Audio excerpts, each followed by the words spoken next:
friends, it's Heather, the Butterfly Effect, plant-based transformation. And I did it again. I took a break when I did not mean to take a break. Sorry. I just wasn't back in the habit yet.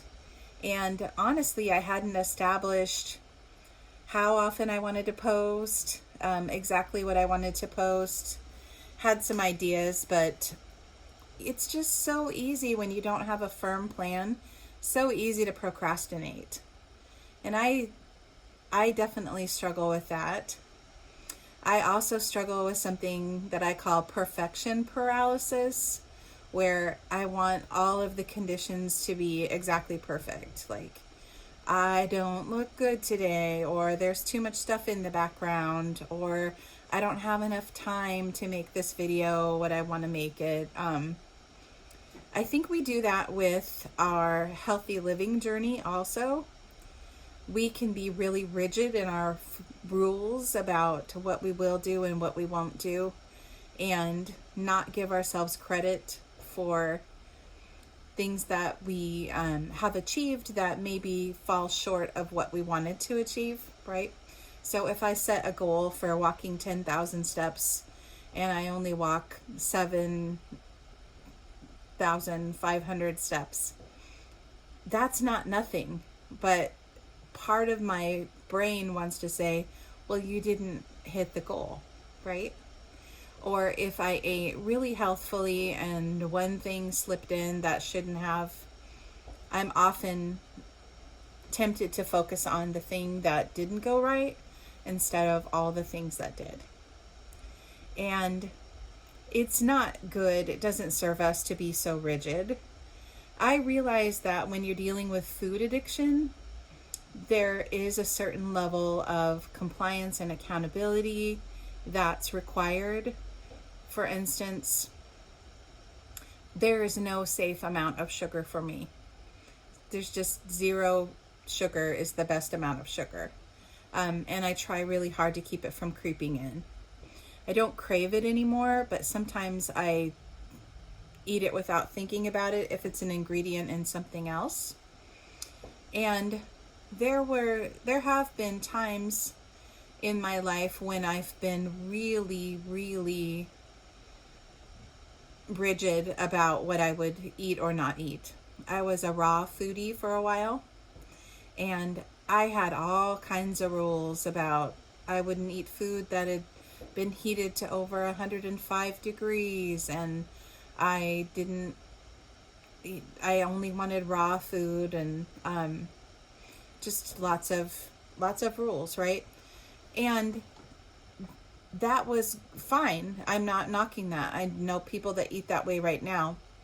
But for me, when it clearly wasn't working anymore, I clung to it as some level of perfection that I had to attain, and then falling short of it over and over and over was really demoralizing. So I don't know if people can relate to this. My wish and my hope is to be what I call like a straight edge vegan. Like, eat as unprocessed as possible, the food as close to how it came out of the dirt, zero oil, zero processed food, zero sugar, zero flour. That's what I would like to be. And at one point, I was able to do that for short amounts of time. But there was always something that was making me feel like I was less than perfect. Like, my mentor was very adamant that I shouldn't use any salt. And I let that trip me up. I would be like, I had something salted, so therefore I have messed up, so therefore I am not perfect.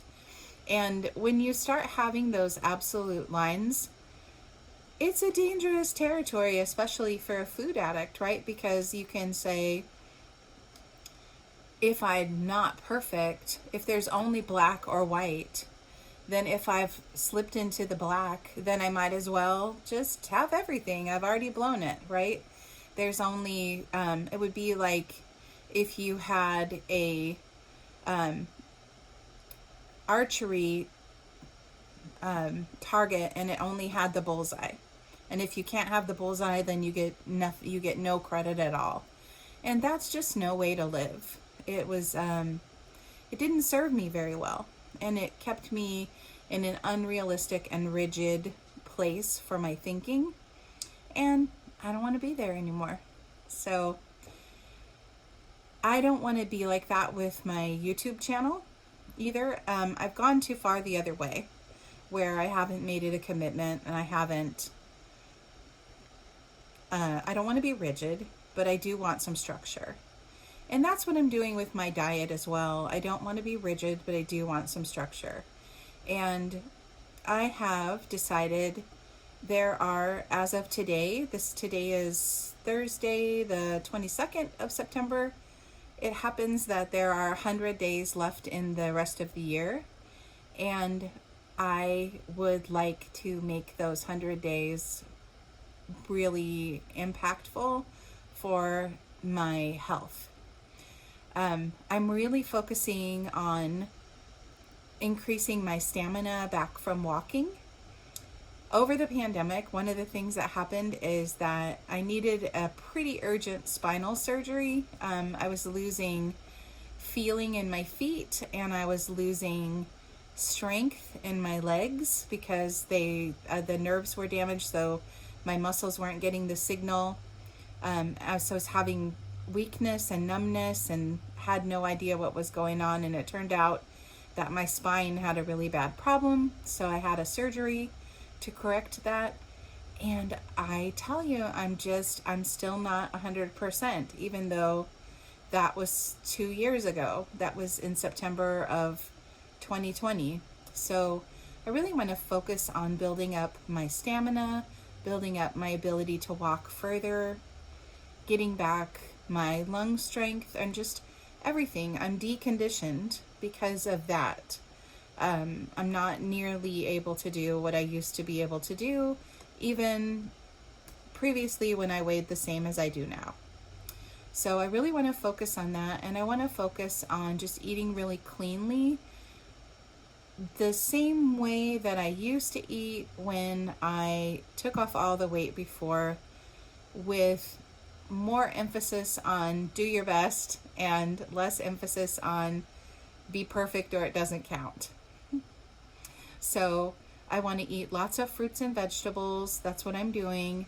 I'm eating steamed vegetables for breakfast because I find that really helpful. It fills me up and it makes me happy. There's a lot of correlation between how many vegetables you eat and how you your mental health and your level of depression.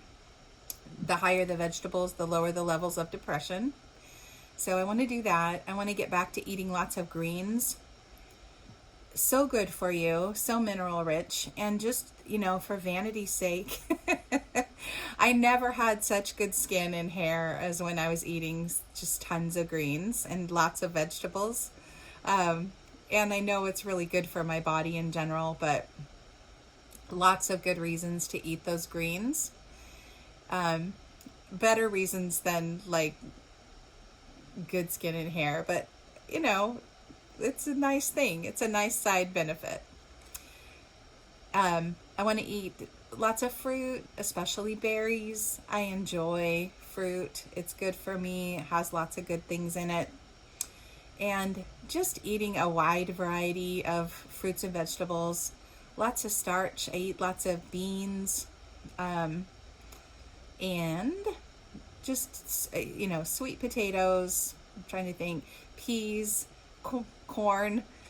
Starch is not a problem for me. I get a lot in my daily diet. So that's what I've gone back to. Some things that had crept back in that, were not good for me. Let's see. Let's go through my confession really quickly. So I had slipped back into having hummus that had oil in it just because it was prepared hummus. It's really hard to find prepared hummus that doesn't have oil. And I got lazy and had that. I cut that out. No more of that. Make my own hummus. It also, that hummus had way too much salt. Ironically, when I stopped worrying so much about the salt, it got easy, and I don't even want salt now. So, what else has crept back in? Meat analogs crept back in. So like things like field roast sausages and vegan Boca burgers. I'm trying to think. Just processed stuff, you know. Bread crept back in to go with the sausages and the burgers. What else? Pizza, the like Amy's cheeseless pizza, which also had oil. All these things have tons of oil. Fake cheese had tons of oil. All of those things had crept back into my diet, and I've kicked them back out. They're back out. I know that's what made me gain weight, that and quantities. It's just as easy to eat, 2 veggie burgers as it is to eat one if I'm not paying attention. I have a strong tendency to overeat. I don't necessarily pay attention to how full I feel. It's more like, when am I done with the entertainment of eating? So getting away from all those bad habits, and I'm really focusing on that for the next 100 days. So just to sum up, not going to be rigid and perfectionist. Am going to try to post at least every Wednesday after this week. I am making a really strong focus for the next 100 days. That'll be through the end of the year, with a strong focus on fruits and vegetables and the healthy starches, getting rid of all the oil, getting rid of all the processed food, to the best of my ability, forever and ever. Amen. So that's the plan. I'm happy you're on board with me. I'm glad that you're still here with all of my nonsense. And I will talk to you soon. Take care.